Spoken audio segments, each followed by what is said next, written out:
Okay, so one of the things that we've always done in Alouette is give people the words. We give you the words to say, but what hasn't happened lately is, we haven't had them written down. Or if they're written down in a manual, it's like, where do I find them? So it's very important to keep a file of the words, because you are constantly going to be saying the same thing to every new person who starts, every person who doesn't get a booking, every person who's about to do her debut. And a lot of that stuff can be cut and pasted. So when Misty would call and say, what are the words for this? What are the words for that? I was, of course, always, I'll give them to you anytime. But then it was save this stuff. And then she came up with a couple of ideas of her own to make her job easier, because you realize when you're doing a lot of recruiting that it is repetitive. But you don't want to give, the third recruit second best because you didn't have the energy that you gave to the first recruit. So go ahead. Okay, so most of you know, obviously, that I'm from Kitchener-Waterloo, which is about a 45-minute drive from Burlington at the office, the training that's here Tuesday nights from 7 till 9. So a lot of my girls don't go. I'd say about 99% of them. I might have one a month out of all of the ones that start that might come. And they usually end up going to other things as well, but it's just because they had an initiative and they wanted to go. So I have most of my new recruits that start, they view a manager show. So most of the time, obviously, I was the only manager, so now I'm not. So now it's easier. So there's other managers that they can come to in the area. But they definitely come and see at least 2 manager shows. If they book their debut show from a show, talk to them about also purchasing their $30 totally refundable training materials. So if I'm at a show with them and they've shown interested, they've actually booked their debut, I'll ask them, do you have $30, or do you want to do you have the cash tonight, or do you want to give me your credit card, or the information? I'll get them. If I don't have them, I try to have them in my trunk, extra training materials. If I don't have them, then I'll get them to call Brad or whoever tomorrow at the 1-800 number at the office, and then they can call when they're ready. If they're not interested, if they don't get them that night, I'll give them the 1-800 number, and then when they feel a little bit more comfortable, then they'll call. Or if you don't have spare training materials, get them to call. I do like when they call, because it shows their commitment level. So I'll know, like, I'll check in with Brad, did so-and-so, call or email you to get their training materials, and see how serious they are about wanting to start. And obviously their excitement level, because usually when I was first starting, I was so excited. I was like, give me everything I need to know, or to get started. So if they are usually really interested, they'll do whatever it takes. So verify with them and verify with Brad. Okay, so how would you say to Jennifer, let's say Jennifer books her debut show, how would you say to Jennifer, can you get, how do you tell her to call Brad in the morning is what I'm saying. Okay, so Jennifer, I'm so excited that we got your debut show booked tonight, and pretty much we're finished with the order and everything, right? So you got your skincare. Now, the only thing I wanted to mention before you come, next week to our monthly meeting or whatever it is that you're coming to next. Or view my show. Viewing my show, yeah. The next step would be to get your training materials, and your training materials are totally refundable if for some reason you don't get started. But if you do, obviously you keep them, and you'll need those to get started. But they come with, I'll just explain what they are. They come with the cue cards that you can make into your own cue cards. Remember my cue cards that I had at my show that you saw me with? Yeah, you get to make your own, and I'll help you with that. It comes with a CD that you can listen to, and your own Alouette calendar, so you'll be able to start booking your own parties in there. So those are basically your training materials, and then also access to our online training videos that you can learn from home. So it is $30. Do you have $30 with you today? Or if not, I can get your credit card number, and I can always order them for you. You don't have them tonight? No. You don't have $30 tonight? No, okay, no problem. Nobody carries cash on them anymore, eh?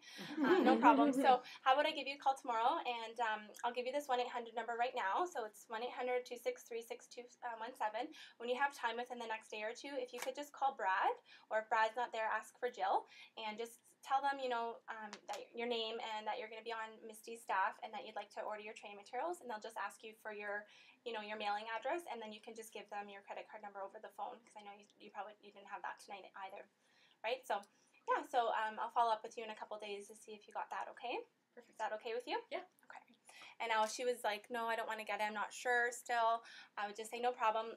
I'll wait until closer to the debut, and then I would call her closer to the debut, get her excitement, and if she's still really hesitant, then it's going to be like a red flag debut, right? Like, I'm still going to try and schedule as if it's a debut, but I would hesitate why she wasn't getting her training materials, especially since they're refundable. So that's another lead, like, that's the difference between knowing what a real lead is and if she's actually starting or not. But most of the girls that do book their debut usually get their training materials. Or if it's like within the next couple of days of, say, a monthly meeting, then I'll get them to come to the monthly meeting and get their training materials then.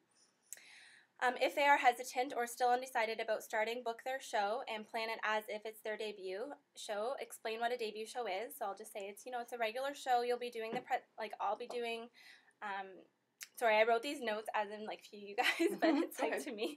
I'll be doing still be doing your presentation, and you'll just be the hostess that night. So basically, the only difference is that anybody that wants to book a party with your friends and family, of course, you'll get trained, and then you'll do their party. So it's nice. You get to start off with your family and friends. I'll explain, even if she is still unsure, that's fine, and that we can decide the night of the show if she wants to turn it into her debut show or not. But to plan it as if she were, like, as if she was starting, just so she has support there, instead of not putting a lot of effort into it and then later deciding that she does want to start and then having to feel like making up for the lost guest attendance and all the outside bookings, outside sales. This is less pressure for her and for yourself, obviously, and then she doesn't feel as obligated, because even a lot of the times I find that saves the recruit if she does have a good show.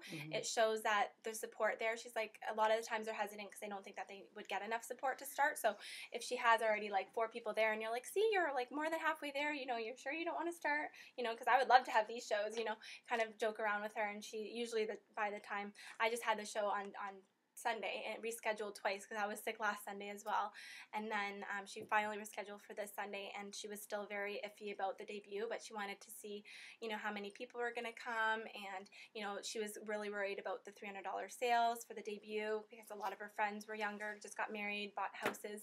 And I said, no problem, I didn't have any pressure on her. I said, no problem, we're going to have a great show, and if anything, you'll get the benefits, and we'll see that night. And it was like, by the end of the show, she was sitting with me in the consultations, and before we started getting into it, I was like, so, what do you think?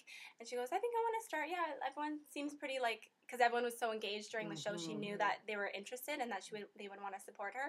She ended up having 4 bookings there and a $500 show, and she thought she was going to have nothing because her friend. So I said, you can't be so skeptical. So you really don't know, and even if they're everyone talks down on themselves, right? So even if they're saying, my debut show is going to suck, I don't think I'm going to have enough people, just encourage them, and just really, because you don't know, it might be, but most of the time it's not. It's just everyone's so hard on themselves. So just encourage her. And then you'll have others who are super excited and go ahead and book their debut and, know for sure that that's their debut. So it varies, right? You can tell, go with your gut instinct. Okay, so my girls on the team come to monthly Dream Team meetings. So my staff is called the Dream Team. So we have monthly meetings at my house, in my living room, once a month. If you have time to prepare one each month, I would recommend it. Deborah and I can always help plan it. And I think once I started focusing on team culture and having these meetings, it's really made a difference. More relationships and just more connected with the team. I just like it as well because then I know if I need to help, if the girls need help with something, I know what the next meeting should be about. So if I'm having a lot of cancellations that month, okay, the next month's going to be about cancellations, something fun. And Deborah, I used to always help her. I'd be freaking out, the week before the meeting. I'm like, I still don't know what to say, really. She'd really help me. So if you're not the best, if you're not sure exactly what to do in your meetings, just help Deborah. We can help, and I can give you support of some of the things that I've done the last couple years too with meetings. I know it's almost time. It is almost time, but how do you worry about people not being able to come to the meeting, or you just go with whoever's there? Yeah, I go with whoever's there. I mean, when I first started off, I remember the one time it was like me, Kristen, and like one other girl, right? And we still had a blast. We had fun. You said you learned so much because it was more intimate, and I got to really focus. I did my meeting, but then we had so much time left over because there wasn't that many people. So I really got to work with them one-on-one what they really needed help with. Whereas before, I mean, if 2 people were coming, I would have been like, all right, cancel the meeting. Nobody can come. I was like, well, I've already set aside this time and they need it too. So I still did it. And then other times I have all the girls come, and then there's other meetings, other months that hardly anyone comes. But most of the time, most of them come because you need to make it engaging, that they're actually learning, and it's fun. And I think they like to see each other each month too, because at the monthly meetings, you don't get to know the other girls on your team. That's right.